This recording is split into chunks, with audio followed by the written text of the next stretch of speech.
Hey, what's up, everyone? Sean here with Blue Ridge Silverhound. I want to thank you guys for tuning in for our weekly Monday market report. This is for the week ending July 14, 2024. So, we're going to take a look at some of the more notable modern era graded coins. Typically, this comprises of any coin dated from the year 1900 all the way up to the current date. Now, this is a date range that I personally pick. Most people would say that kind of like the more ultra modern age is anything from like 1950 all the way up to the current date. But to get a real sense of the health of the numismatics market, we usually like to take a look at anything after the turn of the century, being the year 1900. So, again, we're going to take a look at all the coins graded by either PCGS, NGC, CACG, the new boys in town. Not so new anymore. They've been around for over a year now. And any annex appropriate graded coins as well can show up on the list. Um, I would say, bar none, it's a pretty nice, healthy list that we have here today. Um, and when we take a look at the overall market, it comprises of a few different things. Number one, just the overall type, I guess, market. So that's any one given coin, key dates, things like that, that really shape the landscape, as far as being anchors for the overall market. And then there's also registry sets as well. This is the assemblage of simply just the highest grade possible coins that exists for each respective date and each respective coin and type. Um, this day and age, it's quite popular. It's a points based system that is hosted by the grading companies. PCGS and NGC have long been doing registry sets for about 2 decades now. CACG, Coin Acceptance um, Certification, or whatever their name is, they're beginning to do registry sets as well. So it's kind of a big deal, because a lot of big money is being injected into the registry set market. And oftentimes, the folks that do participate in this, you generally have the kind of financial backing to be able to participate. Not everybody can do it, but of course, we have to take a look at some of these coins that have shaped the overall market as well. All right, so we're going to get started here momentarily. Kind of a big week on Whatnot. Our calendar of events is shaping up like this. So we had our Tuesday show. It was, for the most part, kind of quiet. For a lot of the lower tier coins, people do want budget tiered kind of coins. But a lot of the coins in the $100 to $500 range is a little bit slow here, and that can be attributed to just the time of the year. Oftentimes, this time of the year, your kind of working class people are actually taking vacations, so the kind of like that $100 to $1,000 price range, which kind of fits the mold to a lot of folks' I guess blue collar type of um, income, certainly taking a back seat for now. So that is in no way indicative of the overall Monday market report, but I just thought I'd bring that up.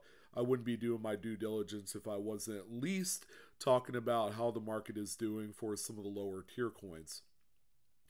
And another big release, actually today is July 17th. Okay, we're talking about last week's activity on greatcollections.com.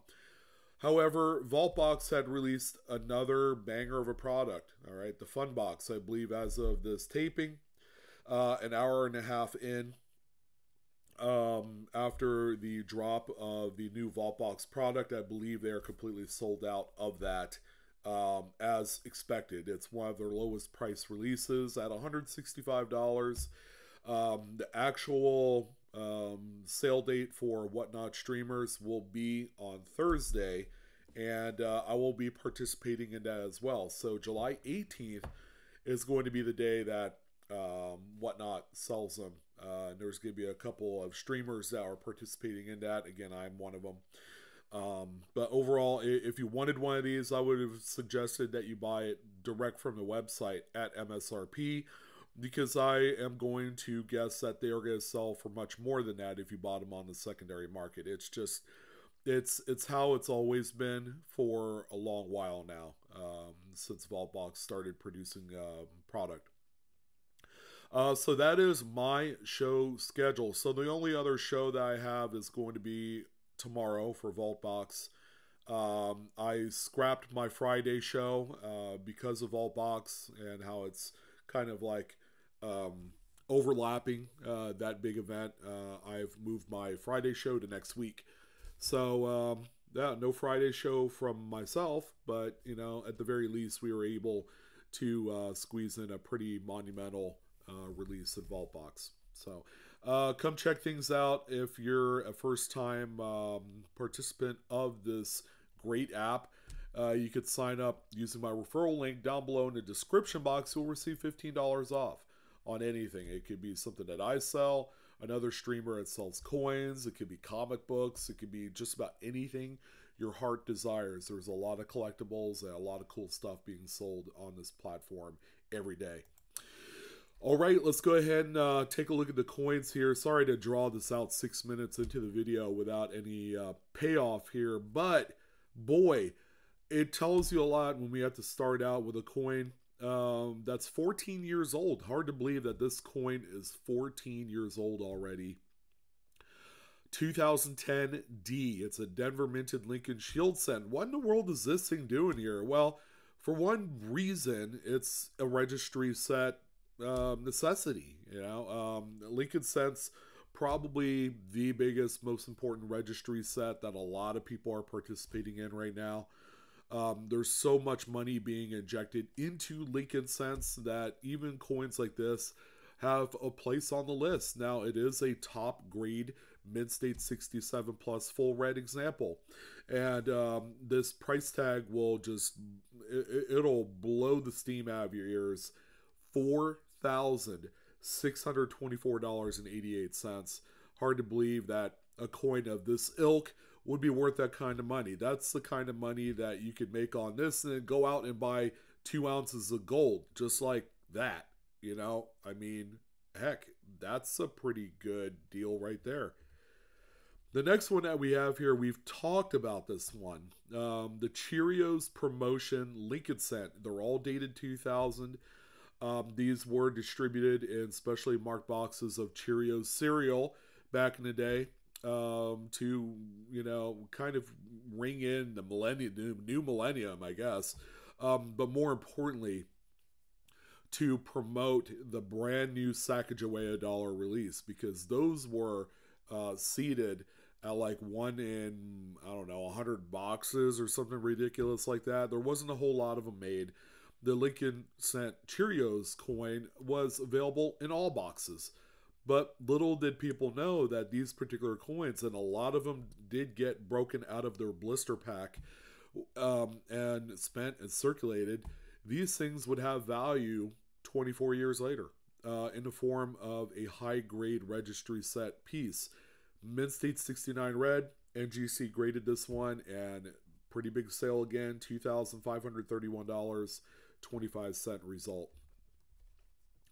All right, so we're going to go back 66 years. Nice little jaunt into time here. 1934 D Lincoln wheat cent is the next one up. So right off the rip right here, I want to let you know there's some scuffs on the plastic of that slab, and that's what you're seeing there on the reverse. Mid-State 67 red. This is going to be another great place marker in a registry set that cares about some of the earlier dates. This is by no means a top pop. It is what I consider to be kind of like that next wave or the second tier of coin. This one right here sold for $1,756.12. I would say not too bad, considering that much more higher graded specimens would sell for anywhere from 4 to 10 times more than what this one does. But if you weren't able to hit one of those top grades and you settled for a 67, heck, I would take the $1,700 all day long. 1916D Lincoln Wheat Set. Now, I'm going to say that this one does not look like a full red coin. You know, I've seen a fair share of Lincoln cents over the years and have done many Monday market reports, going all the way back to like 2014, 15, somewhere around there. So this one right here is quite interesting. It is in a little bit older PCGS holder, so it's probably just continued to progress in its oxidation to give it a little bit darker color. But boy, these teens, Denver and San Francisco coins, if they're the right grade, are going to be really, really investable for the future. This one right here sold for $1,192.50. A much better coin here. I firmly believe that this is more of a full red example and a much tougher date at that. If you're able to find any of these raw and you know for certain they're going to straight grade, man, these things are a great opportunity here for someone that's looking to get into coin grading for the first time. 13S, no doubt about it, one of the nicer dates of the entire series, in a 65 red. $4,052.24 was the hammer. And 1910, a really nice one. Again, earlier on, you had really nice strikes on these. A lot of really cool satiny looking coins right from the get-go. This one right here is a 67 red. Another nice high-grade specimen, but by no means the top pop for the date. I believe 68 is the top grade for a 10. This one right here sold for $3,375. And, you know, when the second wave or tier or whatever you want to call it of Lincoln cents, when they sell for that kind of money, you know, there's a lot of just the crowd that's into Lincoln cents is a very deep and wide group. And oftentimes a lot of that has some money chasing after it too. Pretty cool. I mean, this is just, you know, a great example of that. And the last one cent denom coin is the 1906 Indian head cent. Anytime you could find a full red example of an Indian head cent, even some of the more common dates, these things were minted into the millions. The 1906 is no exception. It's a 66 red, not the top grade, but, you know, again, if you're able to find a full red specimen of any Indian head cent, they are incredibly desired, and oftentimes they're going to follow a really big payday. This one sold for $1,293.75. So make sure you're looking out for these if you're doing shows at all. There are people that sell raw Indian head cents that are full red. Take advantage of that, because you get that puppy in a holder and it grades at the very least a 65 and up. You're on easy street. All right, now we're on to nickels. Nickels actually was a little bit more impressive than Lincoln cents, and that's something that I don't really say that often, but we do have a number of just incredible coins. It's a love it or hate it series. You know, it's very short in comparison to the Lincoln cents, not as popular. And, you know, to make matters worse, you know, graders are grading these on strike designation. That's why you see a lot of full steps out there that people are looking for. So a 1983D, we're kicking things off here with a coin that's graded by PCGS in a 67 full steps. All right, so early 80s Jeffersons do matter to a registry set, and oftentimes people are pursuing these at any cost. This one right here ended up selling for $3,487.50. Early 80s coins are a little bit tougher on the strike department. You could go through 100 coins and probably find 99 of them to not have nearly the amount of strike that this one does. And one of the bigger coins this week, and the topic of our conversation, is a 1958 Jefferson nickel. This one right here, bar none, is a rarity in itself with a full strike designation. This one is a 66 plus full stepper by PCGS. Just almost a necessity in every Jefferson nickel set. The only thing that would make this better is if it was a 67, which I believe is a top pop grade for this date. This one right here, however, someone really needed it because there's only maybe one or two 67s in existence. And boy, did someone pay up. $9,562.50. That's about as close to a five-figure payday as I'll ever see. And for a coin that otherwise you could cherry pick for under 50 cents. Ladies and gentlemen, it could be that easy. If you know what you're looking for and you're for sure certain that it has full steps, this is a great start to any grading submission.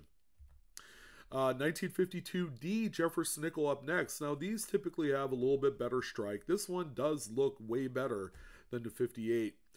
This one, however, got the Golden Goose 67 full step grade that we all kind of yearn for. The folks that grade these, you know, they want that 67 on a lot of these dates, especially 50s and 60s dated coins. This one right here sold for $3,151.12. 1943P, it's our one lone singular silver wartime nickel. Man, these things are awesome. They are quite popular today, and the prices just continue to go up and up and up. This one right here, NGC got this one as a Mint State 68 star, and a lot of that's attributed to the toning of the coin. It's all about eye appeal here, and it also has 5 full steps, which this one is that this hits all the it ticks all the boxes on the list of a coin that you want for a nickel. This one right here sold for $4,106.81, and you know, I've seen them sell for a lot more than that. I can only imagine if this thing was in a PCGS holder, it would probably be a 2x kind of coin at the end of the day. And we actually have a couple of the more common date Buffalo nickels that made the list. How about a 37 Philly? This one right here is just an incredible, incredible piece. It's a mid-state 68 coin. Very nice. This particular one right here ended up selling for $5,264.88. Again, not the top pop grade, but one that definitely commands attention. And a lot of people are under this belief that some of these more common 1936, 37 dated Buffalo nickels in mint state, you know, they're not worth a whole lot because a whole lot of them were made. I'm telling you this right now. If you got the right grade in a holder, it's going to carry it a long way because registry sets for Buffalo nickels, again, another big, very important series in itself. 1936S. Now, I love this one because it's a color that I don't see that often. That rose color on a Buffalo nickel is quite scarce. I've probably seen maybe one or possibly two other examples. It's not a 36S, I believe. It is probably, I think, a 35 and maybe a 35D or something like that. With this kind of color, it is subtle, and it's the right progression. You know, like this didn't sit in its environment for too long for it to turn this color. And it's a 67 plus. I mean, there's a lot to love here with this one, and it's a little bit tougher estimate. This one right here brought home $4,581. It's one of my favorites for the week.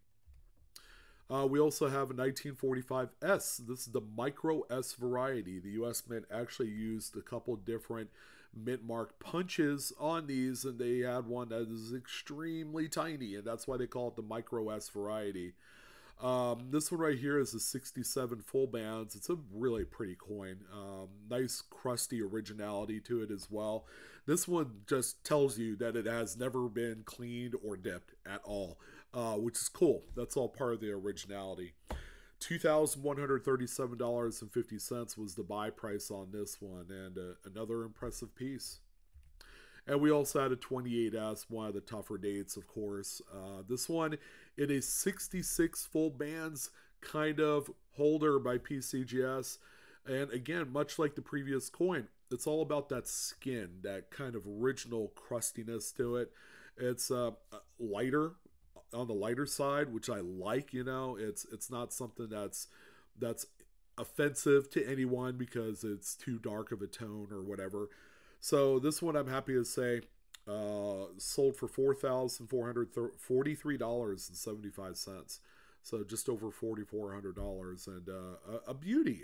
You know, it could be a 66 plus and probably would have been a $7,000 coin, but you know, there's nothing wrong with this one. The quarter is actually pretty neat too. We got a couple of 53s that look like they came out of a roll, you know, probably a roll ender of sorts. Here's a 53S, a nice big grade too in a mid-state 68.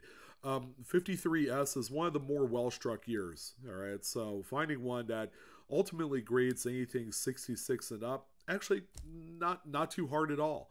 All right, 68 is kind of like toward the top end of the spectrum for these. This one here brought home $3,487.50. And we also have its Philadelphia minted brethren here in a 67 plus. Now, granted, the toning on this one on both sides much more impressive. It's like this is the rainbow that goes from one end of the world to the other, and there's most certainly a pot of gold there. Now, it is a half a grade point lower in the 67 plus. $1,239.75. I would imagine if this was the same grade as the 53S, the price probably would have been very similar to that one. And here's the 43 as well. This is another big one too, just like that. What was it? The coin with the star that we looked at, the 43p Jefferson nickel. Here's one here in a 68 star as well. Now, Washington quarters don't have a strike designation, which is cool. It makes it easier. It takes a little bit of the pressure off of finding a coin that maybe has, you know, full fasces on the arrow bundle that the eagle sits on. You know, things like that. All right, we don't have to worry about that with quarters. This one brought home $7,087.50. Again, one of the more impressive coins this week. The coloring is just many decades of layering that you see on there. And again, you'd be hard pressed to find another example quite like this. It's also got CAC green bean, so they definitely agreed to the 68 star grade. And we also have a 1940 here. Not a very tough date. It's really not. This is one of the more common ones, much like the 43 before it. But again, at the highest level, that's where these matter most. That takes these coins into a completely different arena for value, for desirability. This one right here sold for $4,612.50. Another just ungodly coin, but you wouldn't know it by looking at this. If I took away that little label image at the bottom of this slide right here, you wouldn't know that this was a $4,600 coin. It would just be like, oh, that's a really nice Washington quarter that was pulled out of a Dansko album, you know, things like that. But yeah, the grading is just maniacal on some of these coins.